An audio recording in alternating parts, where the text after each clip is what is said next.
இன்றைக்கும் வேதாகமத்திலிருந்து நாம் தியானிக்க போகிற வார்த்தை எசேக்கியேலின் புஸ்தகத்தில் நாம் வேத பாடமாக வாசித்த பகுதியில் அநேக காரியங்கள் அங்கு எசேக்கியேல் காண்கிறார். 4 மிருக ஜீவன்களை குறித்து அந்த இடத்துல நாம் பார்க்கிறோம். ஒருமுறை வெளிப்படுத்தல் விசேஷம் 5ஆம் அதிகாரத்தில் கூட 4 மிருக ஜீவன்களை குறித்து அங்கேயும் சொல்லப்பட்டு இருக்கும். இன்னும் அநேக இடங்களிலே இந்த காரியங்களை குறித்து தரிசனங்கள் வெளிப்பட்டது. இந்த தரிசனங்கள் எப்படி செயல்பட்டது என்று சொல்லி நாம் வேதாகமத்தில் பார்க்கிறோம். ஏசாயா கூட ஆலயத்தில் நாம் ஏசாயன் புஸ்தகம் 6ஆம் அதிகாரத்தில் நாம் வாசிக்க முடியும். ஆலயத்தில் காணப்படுகிறார். அப்பொழுது அவருக்கு ஒரு தரிசனம் வெளிப்படுத்தப்படுகிறது. தேவனுடைய தற்சொரூபத்தை அங்கு பார்க்கிறார். பெரிய சிங்காசனத்தில் இயேசு கிறிஸ்து அல்லது கர்த்தர் அங்கு உட்கார்ந்து இருக்கிறதை ஏசாயா கண்டார். மரணமடைந்த வருஷத்தில் ஆண்டவர் உயரமும் சிங்காசனத்தின் மேல் வீற்றிருக்கிறதை காண்கிறார். கண்ட பிறகு அவருடைய முழு ஆழ்தத்துவம் அங்கு மாற்றம் அடைகிறது. கிறிஸ்து அல்லது தேவனை கண்ட பிறகு, அறிந்த பிறகு தன்னுடைய சூழ்நிலை முழுக்க மாறுகிறது.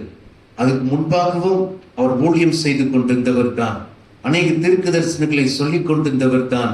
ஆனால் எப்பொழுது கர்த்தரை கண்டாரோ, தேவனை கண்டாரோ, இந்த வாழ்க்கை முழுமையாக மாறினது.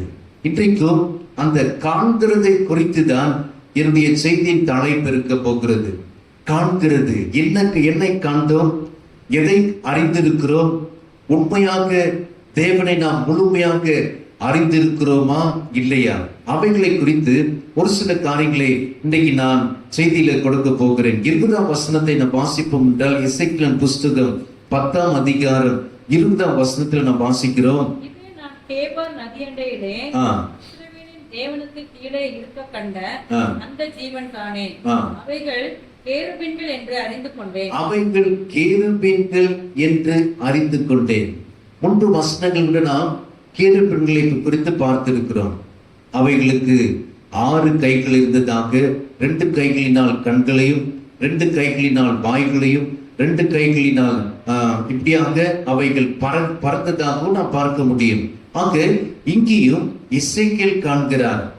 இது நான் கேபார் நதியண்டிலே இஸ்ரவேலின் தேவனுக்கு கீழ் இருக்க கண்டேன். இஸ்ரவேலின் தேவன். ஆக அவைகள் கேருபீன்கள் என்று அறிந்து கொண்டேன். ஒரு சில நேரங்களிலே நாம் நினைவு கூற முடிகிறதில்லை, ஞாபகத்திற்கு இருக்கிறதில்லை, மறந்து போகிறோம். ஒரு சிலர் ஏடிஎம்க்கு போவாங்க. ஏடிஎம் ஃபுல் ஃபார்ம் தெரியுமா? Automatic teller machine. ஓகே, போவாங்க, பின் நம்பர் மறந்துட்டேன்னு சொல்லுவாங்க. ஒரு சிலர் எதையோ மறந்துடுவாங்க. நாங்க இந்த இடத்துல இவ்வளவு தொங்க வச்சிருந்தேன், மறந்துட்டேங்க, எடுக்க முடியல. ஒரு சில ட்ரெயின்ல மறந்துடுறாங்க. ஆனால் இங்கு எசேக்கியேல் தீர்க்கதரிசி వాటిని తెలుగులో బాగుంటుంది. తెలుగులో మీరు చదివితే 20వ వచనంలో 20వ వచనத்தை நாம் தெலுங்குல வாசித்தால்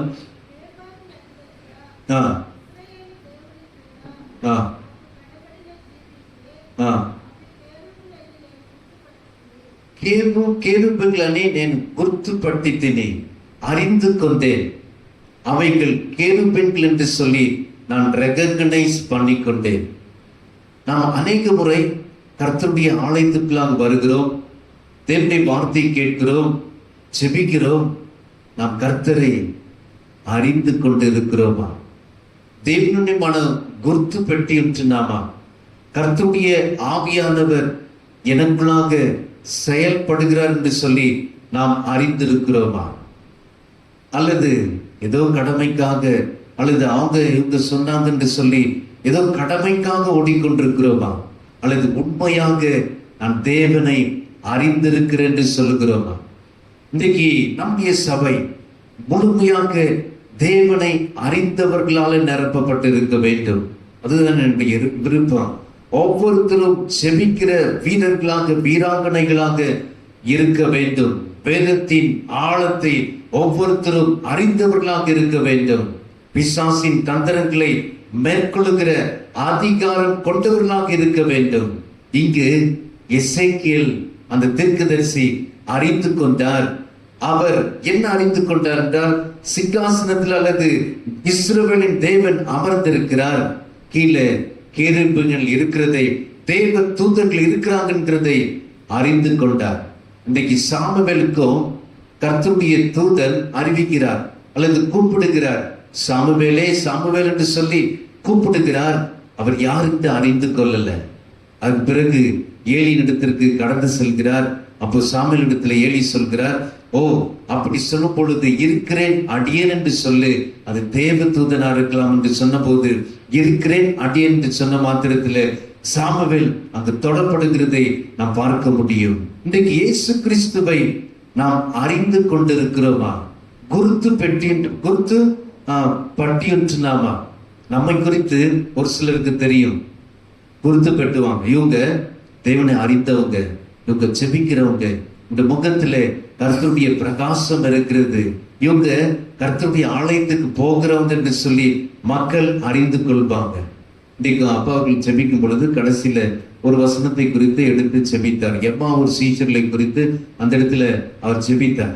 ஆக அந்த செபத்துல பார்க்கும் பொழுது லூக்கா எழுதின சுவிசேஷம் 24ஆம் அதிகாரம் 31ஆம் வசனத்தில் கூட நாம் பார்க்க முடியும்.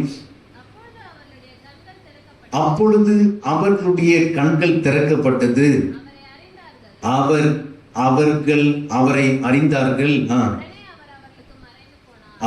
இயேசுவை చదవండి. ఆయనను గుర్తుపట్టిరి. இதுதான் முக்கியமானது. அவரை அறிந்தார்கள். அதற்கு முன்பாக இந்த 2 சீஷர்களும் அவரை அறியல. இயேசு கிறிஸ்து கூட போய்கொண்டிருக்கிறார், ஆனால் அவர் யார் என்று அறியல. இன்றைக்கும் ஆண்டவர் நம்மோடு கூட இருக்கிறார், நமக்குள்ளாக செயல்படுகிறார், அநேக உணர்வுகளை கொடுக்கிறார். இது சரி இது சரியில்லை என்று சொல்லி சொல்லுகிறார். ஆனால் எத்தனை பேர் அந்த ஆவியானவருக்கு நம்மை நாம் அர்ப்பணிக்கிறோம்?